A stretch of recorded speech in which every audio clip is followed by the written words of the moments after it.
name is Isobel Archer. I'm the Gulf Programme Manager at the Business and Human Rights Resource Centre, and today we're going to be taking a look at our wake-up call report, Exploitative Recruitment Risk to Migrant Workers in Qatar's World Cup Hotels. On November 20th, the eyes of the world will be on Doha as it opens one of the largest sporting spectacles in the world and hosts the top football players and teams for the Qatar World Cup. What fans, visitors and footballers will not see will be the 2 million migrant workers recruited and far too often exposed to labour exploitation to make the tournament possible. The hospitality industry is set to benefit hugely from the influx of visitors. Hotels, many of them household names and multinational brands, have opened or expanded their operations across Qatar to cash in on the opportunity to host fans. The expansion of the industry also offers important employment opportunities to migrant workers across South Asia, Southeast Asia, and East Africa. But these opportunities are fraught with the risks of labour exploitation and exploitative recruitment practices. Workers migrating to the Gulf are exploited in both origin and destination countries, often paying extortionate or illegal recruitment fees which can amount to hundreds or even thousands of dollars.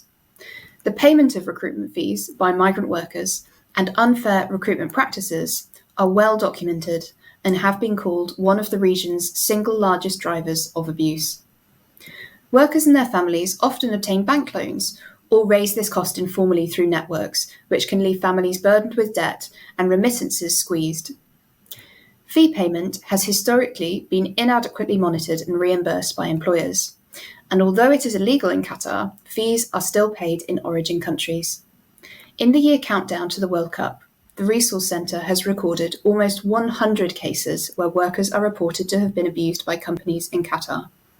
Recruitment fee payment was reported in a third of those cases.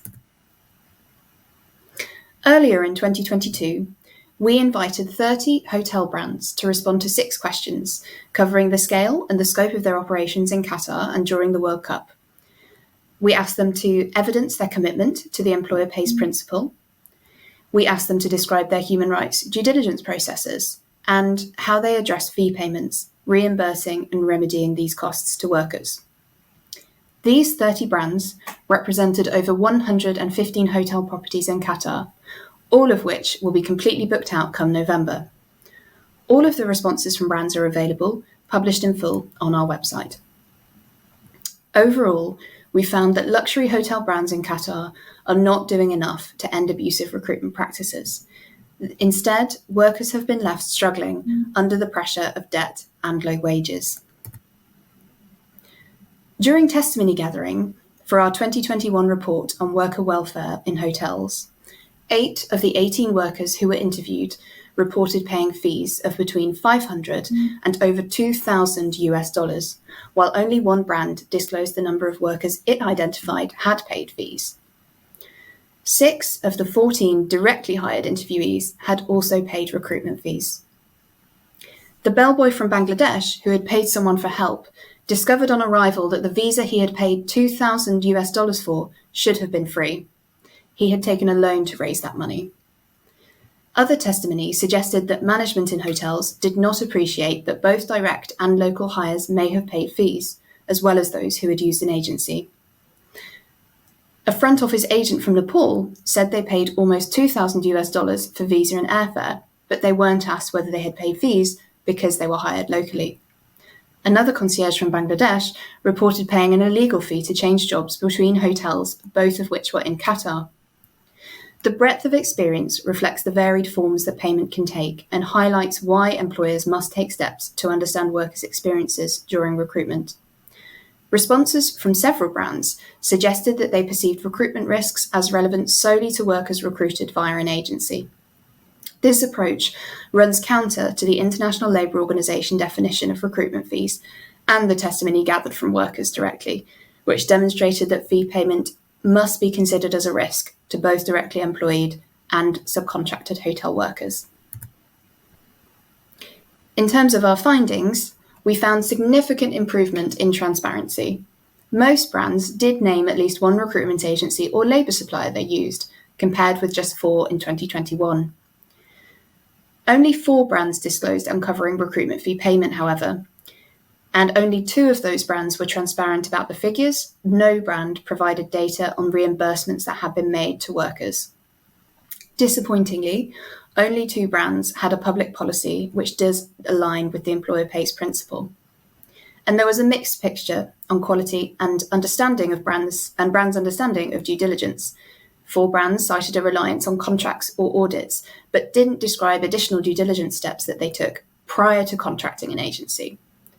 Most brands did tell us that they had recorded 0 instances of fee payment or didn't provide figures, but they also failed to outline any adequate due diligence that had been undertaken to prevent fee payment. Most brands did say that workers were interviewed at least once during recruitment, which would indicate increased worker engagement. 4 brands referred to 2 or more processes, including worker interviews, that they used to monitor business partners, but overall, this was of poor standard. Only 3 brands described investigating and engaging business partners to remediate worker welfare non-compliance. And most disappointingly, only 2 brands committed unequivocally to disclose recruitment risks, data on recruitment fee payment discovered during the World Cup, and committed to remediate these within 6 months. So where is the industry now? As a general matter, progress made by hotel brands in undertaking due diligence of recruitment agencies and monitoring business partners' recruitment standards has been extremely modest. Brands' responses revealed limited understanding of their responsibilities to all workers who wear their uniforms, or the complexities of recruitment. Answers demonstrated a reliance on contracts to ensure compliance with standards after agencies had been hired, rather than proactive due diligence, which would help identify and mitigate these risks to workers upfront. Our recommendations to brands are straightforward. Brands must increase transparency and accountability throughout their operations. They must improve due diligence and ensure that they are monitoring business partners' activities adequately, and they must commit to remediation where it's been discovered that workers have paid fees. And we have to finish by asking, as days to kick off wind down and allegations of worker abuse in Qatar continue to mount, particularly associated with hotels that will be hosting football teams and fans, it is increasingly difficult to avoid considering the World Cup a lost opportunity for all stakeholders to pitch in and demand mitigation of the systemic human rights risks in hotel brands' operations. But while the window may have closed for a wholesale overhaul to corporate practice before the World Cup, hotels still have time to commit to the basics: transparent reporting on risks to workers in Qatar during the tournament, and a clear commitment to remedy for those workers who have suffered abuse or paid recruitment fees to get those jobs in the first place.